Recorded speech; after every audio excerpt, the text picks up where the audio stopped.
Bonjour et bienvenue dans Pigargue, la série qui parcourt les 50 États du pays de l'Oncle Sam.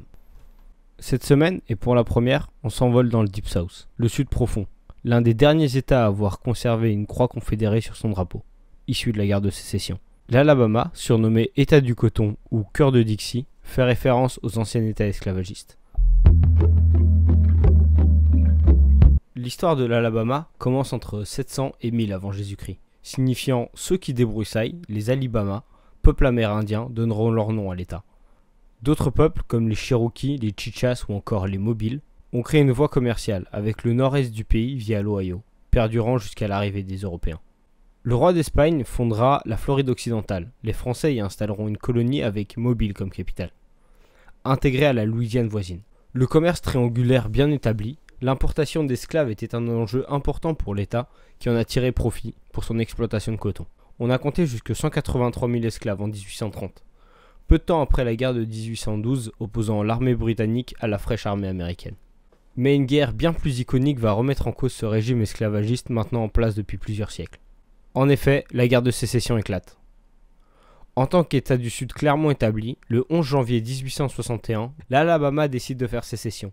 Elle se soustrait alors à l'autorité des États du Nord, en fournissant plus de 120 000 soldats à l'armée des États confédérés. Luttant pour le maintien de l'esclavage, aucune bataille ne se déroulera dans l'État. Mais une fuite massive des esclaves aura bien lieu. La guerre de sécession, remportée par les États du Nord, obligeront l'Alabama et les autres États du Sud ayant fait sécession à interdire l'esclavage. Plus tard, l'Alabama réintègre l'Union. Mais l'abolition de l'esclavage ne veut pas dire que les Noirs seront désormais traités d'égal à égal avec le peuple blanc.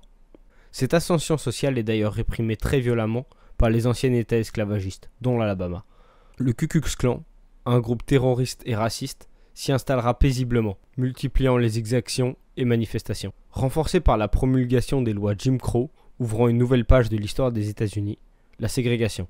Mettant fin à une période d'octroi de droits aux populations noires acquis au lendemain de la guerre de sécession, dont, en figure de proue, le droit de vote. Ce régime répressif va durer plus de 50 ans. 50 ans de privation de droits, de crimes racistes commis au vu et au su de tous. C'est donc dans les années 50 que la lutte pour les droits civiques s'organise. Et c'est dans la capitale alabamienne, Montgomery, que l'événement le plus marquant de cette lutte se déroulera. Rosa Parks, le 1er décembre 1955, refuse de céder sa place à un blanc dans un bus de la ville. Elle sera arrêtée par la police et condamnée à une amende de 15 $, à l'époque, soit 125 € aujourd'hui. Elle décidera de faire appel, et une campagne de boycott de la compagnie de bus sera lancée par l'homme qui représente encore aujourd'hui ce combat, le pasteur Martin Luther King. À l'image de la peine de mort encore en vigueur, l'Alabama est très conservateur, sûrement l'un des plus républicains qui existent. L'État vote systématiquement pour le parti de l'éléphant, et ce depuis 1976 et un certain Jim Carter. Depuis plus de 40 ans, l'État affiche son conservatisme sans honte et promeut des lois semblant parfois hors du temps pour nous, Européens. En 2019, l'Alabama vote une loi contre l'avortement, supprimant purement et simplement ce droit à des millions de femmes. Les médecins pratiquant cet acte sont passibles de peines de prison allant de 10 à 100 ans. La seule exception existante est l'anomalie létale, si la vie de la mère est directement en danger de mort par cette grossesse. Le viol ou l'inceste ne seront plus des motifs suffisants. Et bien que cette loi ait été bloquée par la Cour suprême, elle est un indicateur important de la façon de penser d'une partie importante des habitants de l'État.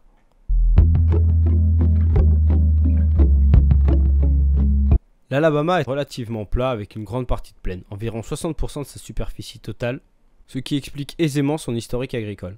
Le nord, plus montagneux et sa frontière avec le Tennessee se dessine en larges vallées de cours et de lacs. Le mont Cheaha et ses 735 mètres d'altitude est le point culminant de l'État. Le climat est plutôt agréable avec une température moyenne de 18 degrés, cependant les étés peuvent y être très chauds. La capitale est Montgomery, du nom du général Richard Montgomery, mort durant la guerre d'indépendance après avoir tenté de s'emparer du Québec.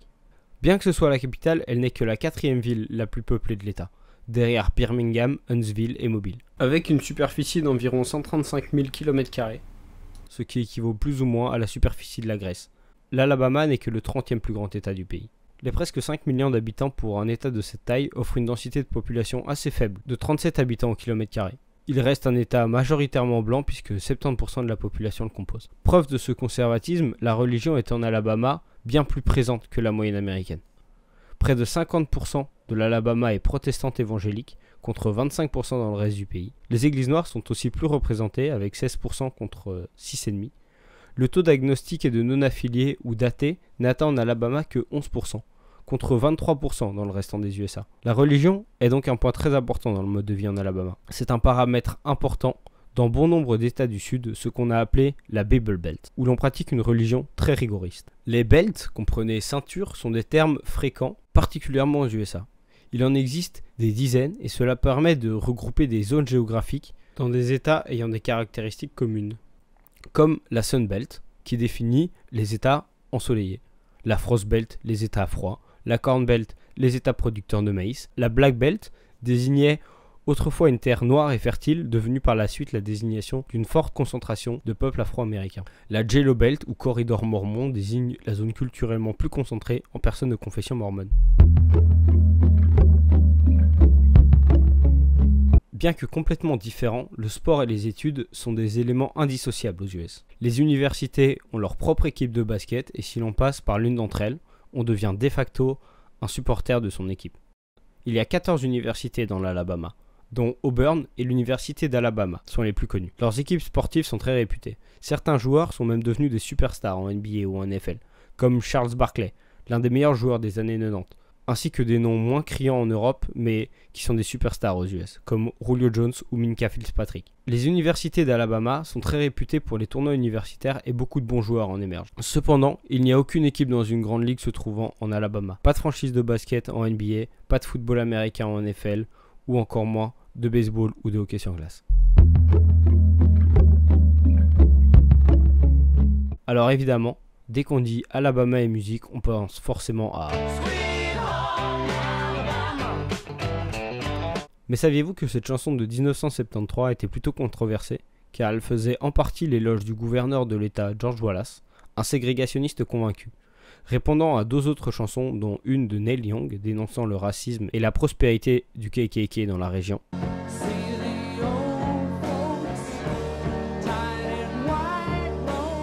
Comprenez « Voyez les vieux pendus à des cordes blanches » fait référence aux nombreux Afro-Américains pendus par le clan. L'un des lieux musicaux les plus notables de l'État est définitivement le Muscle Shoals Studios, temple de la soul où bon nombre de titres à succès ont été enregistrés, dont une grande partie des albums des Rolling Stones, ainsi que des titres comme I'll Take You There ou Torn Between Two Lovers, classés numéro 1 dans les charts américaines.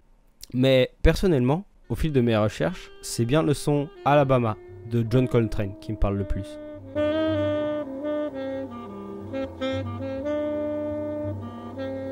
Avec l'un des PIB par habitant les plus faibles du pays, l'Alabama n'est pas un État riche. Son économie se fait principalement par sa production agricole, en volailles, en œufs, en bétail, en cacahuètes ou encore en coton. La diminution drastique de cette production depuis l'abolition de l'esclavage a fait chuter son économie. L'activité industrielle est aussi un secteur important de son économie. Les activités du papier, de l'extraction du charbon ou encore de la métallurgie. À Huntsville, la construction automobile, aérospatiale ou militaire, on construit des missiles pour l'armée américaine ou encore des pièces pour la NASA. L'économie de service y est peu développée. On y retrouve tout de même le fournisseur de télécom AT&T. Dans la section People, quelques personnalités sont quand même nées en Alabama, comme Charles Barkley, dont on parlait en début de vidéo, l'actrice Courtney Cox, connue mondialement pour son rôle dans Friends, le coureur Jesse Owens, qui remporta 4 médailles d'or au JO 1936, au nez à la barbe d'Hitler.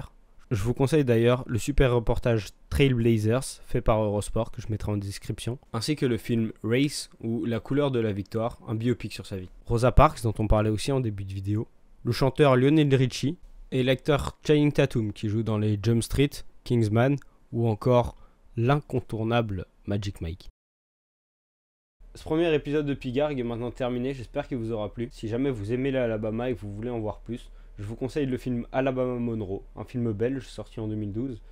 Je vous mettrai aussi en description tous les liens qui m'ont été utiles à la réalisation de cette vidéo. N'hésitez pas à creuser, à en apprendre plus, j'ai été très sommaire, mais vraiment il y a énormément de choses dont j'ai pas le temps de parler, sinon ma vidéo durerait 3 heures.